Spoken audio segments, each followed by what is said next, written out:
So mga paps, no, reminders lang kasi meron akong isang napanood na video na related sa after the PMS. So ang nangyari, yung isang sasakyan nilabas dun sa talyer.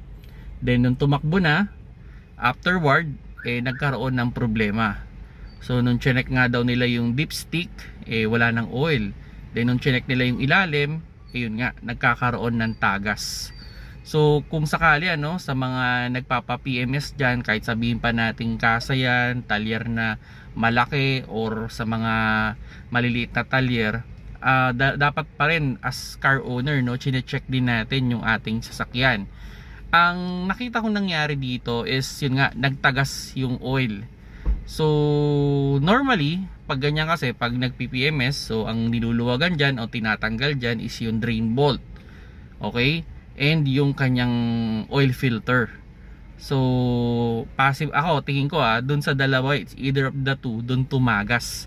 So pwedeng hindi nahigpitan ng maayos yung kanyang drain plug, or hindi nalagya o hindi naiayos o hindi nahigpitan ng maayos yung kanyang oil filter. So yan yung tingin kong naging problema nun.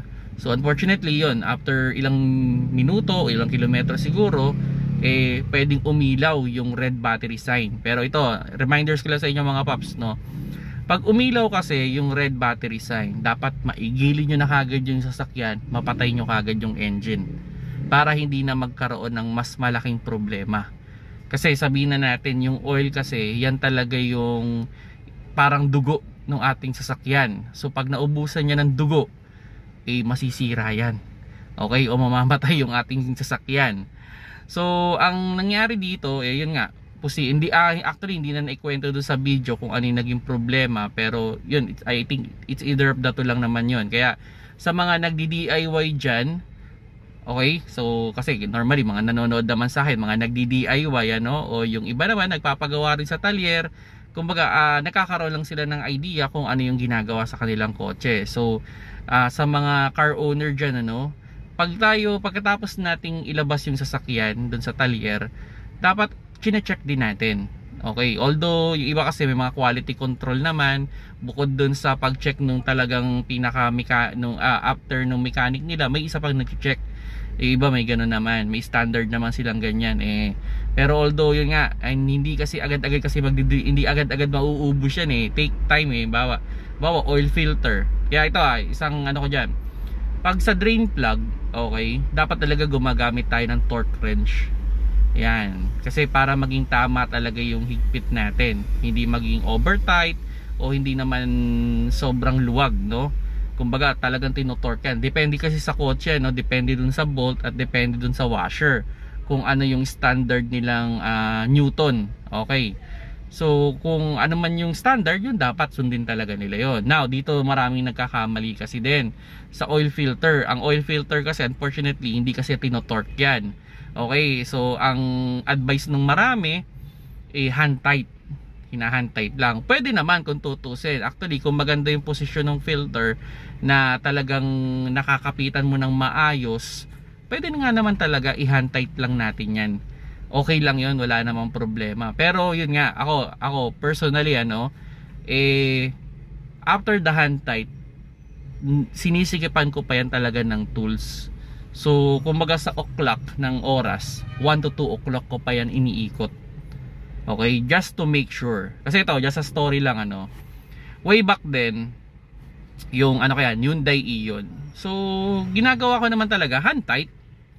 Then unfortunately, dumating dun sa point na yun, nagtagas siya ng oil. Luckily na lang nung nakita ko siyang nagtagas, o yung time na umilaw yung red oil sign, nandun na siya sa garahe, actually doon sa tapat ng lobby ng condo, sa tapat ng lobby ko. So pagtingin ko, umilaw, pinatay ko kagad. Then nung chinek ko yung oil niya sa dipstick, sabihin na natin kung 100%, parang natira na lang siguro mga kung di nagkakamali mga 30%, okay. So meron pa naman pero 30% na lang, tapos umilaw na yung red oil sign. Then yun nga, pag check ko sa kanya, yung aking oil filter pala ay maluwag. So it's a lesson learned on me, okay, as a nagdi-DIY o nagre-repair ng kotse. After nun, hindi ko na talaga tinras yung sarili ko na hand tight lang. So after that, talagang hinihigpitan ko pa siya. Okay, so yun nga, sabi ko nga, after the hand tight, so masikip na yung hand tight kung tutusin eh.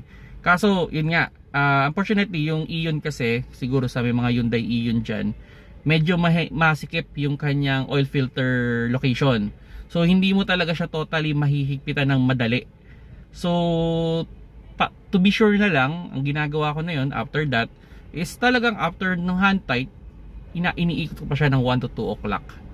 Yan. So yun yung pinaka lesson din sa akin na experience ko yan. Kasi kung sa drain plug na maluwag lang, usually patak-patak lang.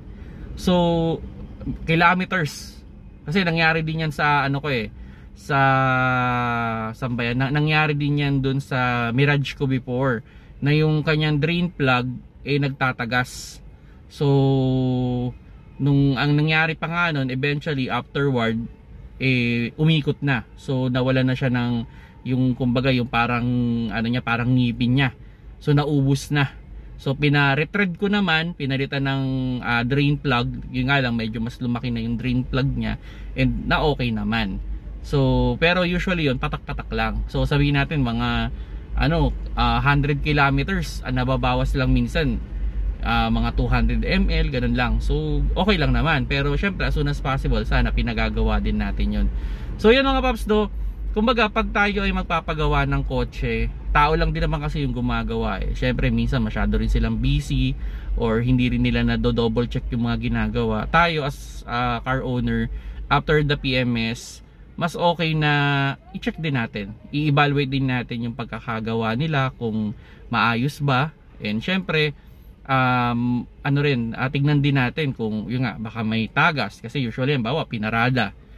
So pag pinarada naman, pinatay yung makina, o bago nyo alisin yung sasakyan doon, o pagkaalis ng sasakyan niyo, tignan nyo yung pinag-alisan kung may nakita kayong any drip, except water kasi syempre yung aircon nagtutulo naman talaga yan, except the water. Kung may nakita man kayong any drip, i-report nyo kagad, huwag nyo nang itakbo.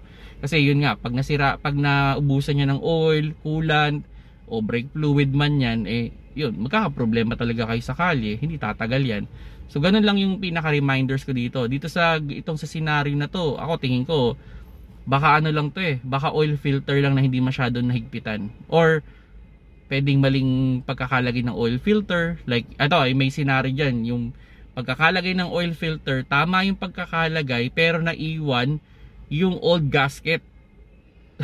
May mga ganun pagkakataon na hindi na double check, sinalpak lang agad yung yung gasket na yung oil filter, tapos hindi tinignan na naiwan pala yung old gasket. So pag tinight yun, meron talagang lalabas na oil.